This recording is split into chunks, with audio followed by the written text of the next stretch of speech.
बिस्मिल्लाहिर्रहमानिर्रहीम। अस्सलाम वालेकुम। इल्म सीखिए यूट्यूब चैनल के प्यारे दोस्तों, हम उम्मीद करते हैं कि आप खैरियत से होंगे। दोस्तों, आज की इस वीडियो में आपको सूरह इखलास के बारे में बताया जाएगा।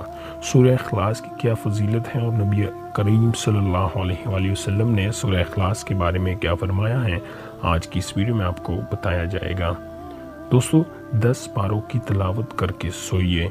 नबी अकरम सल्लल्लाहु अलैहि वसल्लम ने अपने सहाबा से फरमाया, क्या तुम में से ये नहीं हो सकता कि तिहाई कुरान यानी 10 पारे हर रात पढ़ा करो।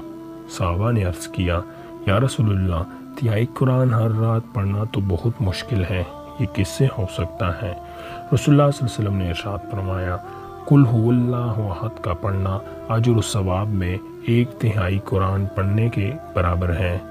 सहीहुल बुखारी 4727 बाबुल फजल।